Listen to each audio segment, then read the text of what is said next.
Hello दोस्तों, आपका स्वागत है एमटीआर क्लासेस में। आज हम लोग क्लास 10 का फिजिक्स चैप्टर नंबर 1 प्रकाश का परावर्तन यानी रिफ्लेक्शन ऑफ लाइट पढ़ेंगे। इसमें हमारा सबसे पहला टॉपिक प्रकाश यानी लाइट आता है। तो ये प्रकाश और या लाइट, उसे इंग्लिश में क्या कहते हैं, लाइट। ये प्रकाश है क्या?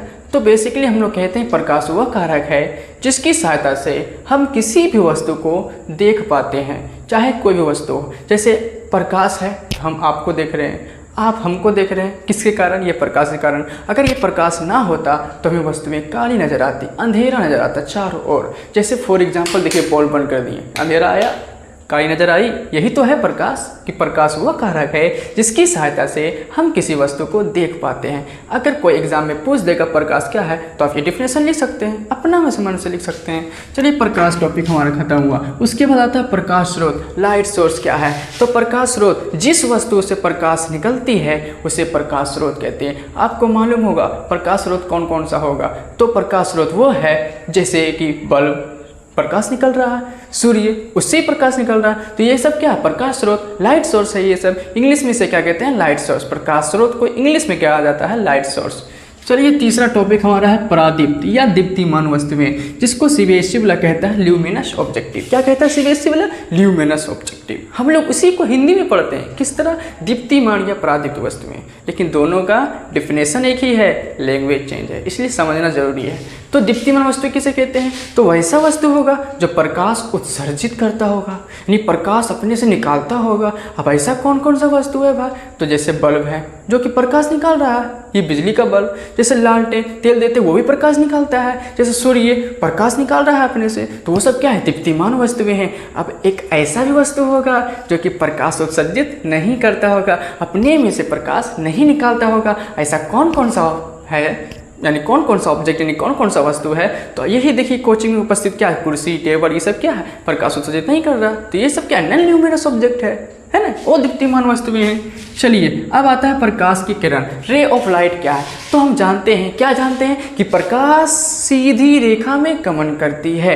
अब जो सीधी रेखा में गमन कर रही है, वो एक किरण जब गमन करती है तो उसे कहते हैं प्रकाश का किरण। लेकिन यही किरणों का समूह गमन कर रही है तो उसे कहते हैं प्रकाश का किरण पुंज, जिसे सीबीएसई वाला कहता है बीम ऑफ लाइट। अब प्रकाश का किरण को कहता है रे ऑफ लाइट, है ना। लैंग्वेज अलग है, समझना एक जैसा है। चलिए, प्रकाश का किरण हो गया, प्रकाश का किरण पुंज हो गया। अब ये जो किरण पुंज है, ये कितने प्रकार के होते हैं? तो पहला देखिए, 3 प्रकार होता है इसका। पहला अपसारी किरण पुंज, अपसारी किरण पुंज, जिसको हम लोग इंग्लिश में कहते हैं डाइवर्जिंग। क्या कहते हैं? Diverging beam. और दूसरा है, क्या है दूसरा?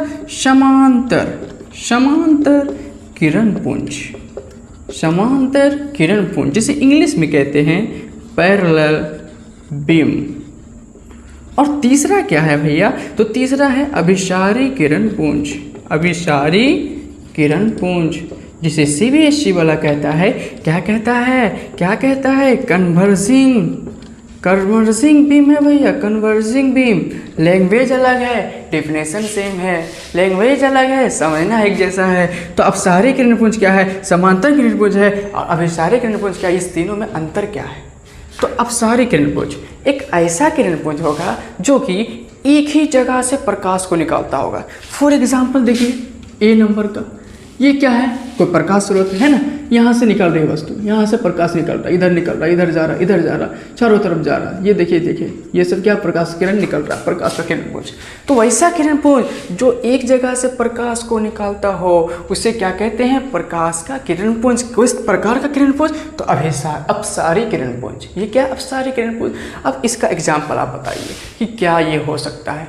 जैसे कि टॉर्च, अगर हम लोग टॉर्च जलाते हैं तो देखिए, एक टॉर्च जले, एक बिंदु से निकला टॉर्च, लेकिन चारों तरफ क्या फैल गया वो। हमें कोई अंधेरे में टॉर्च ले जाते हैं तो हमें चारों तरफ दिखाई देता है ना, क्योंकि प्रकाश का जो है प्रकाश वो चारों तरफ फैल चुका है, इसी के कारण। तो ये क्या है? प्रकाश को फैला देता है अपसारी किरण पुंज।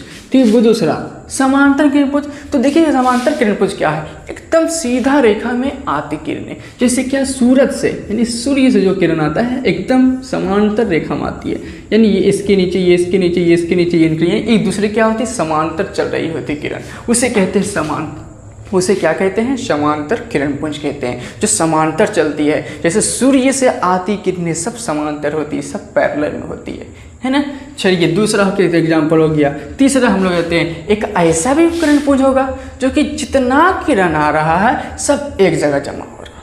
फॉर एग्जाम्पल देखिए, चलिए इधर से किरण इधर से आते हैं, ये कोई बिंदु है ना, कोई प्रकाश स्रोत है, यहाँ सब निकल रहा, यहाँ से क्या आ रहा, निकलना नहीं सॉरी आ रहा, यहाँ से किरण क्या हो रहा, आ रहा। देखिए इधर से आया, यहाँ पर रुक गया, इधर से आया, यहाँ रुक गया, इधर से आया, यहाँ रुक गया, इधर से आया, यहाँ रुक गया, इधर से आया, यहाँ रुक गया। तो ये जितनी किरण है सब एक बिंदु पर जमा हो रहा है। तो इस प्रकार के किरणपुंज को हम लोग क्या कहते हैं? अभिसारी किरणपुंज, जिसे CBSE वाला कहता है कन्वर्जिंग बीम।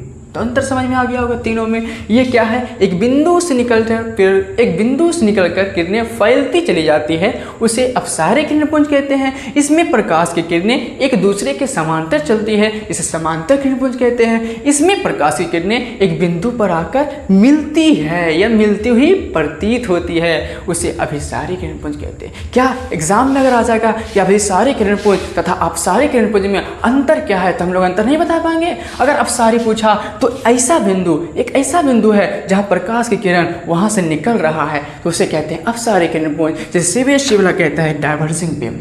अब एक ऐसा बिंदु होगा जो वहां से एक आ रहा होगा प्रकाश, एक जगह जमा हो गया होगा, तो उसे क्या कहते हैं? अभिसारी किरणपुंज। तो इस तरह हम लोग डिफिनेशन नहीं लिख पाएंगे एग्जाम में। तो इसी तरह तो एग्जाम में पूछा जाता है दोस्तों कि अपसारी किरणपुंज तथा समांतर किरणपुंज में अंतर क्या है, या प्रकाश का किरणपुंज से आप क्या समझते हैं। इसका डिफिनेशन देखिए, इसका 3 प्रकार है, 3 प्रकार लिखेंगे। तो आज हमारा टॉपिक यहीं ख़त्म होता। अगला टॉपिक आपको कल मिल जाएगा। अगर वीडियो आपको पसंद आए, अच्छा लगे तो आगे शेयर करें, क्योंकि वीडियो को आगे बढ़ाएं और इससे जो है अच्छा लोग फ़ायदा उठा पाएँ, स्टूडेंट पर तो फ़ायदा उठा पाएँ जो अभी नहीं पढ़ पाते हैं। Thank you.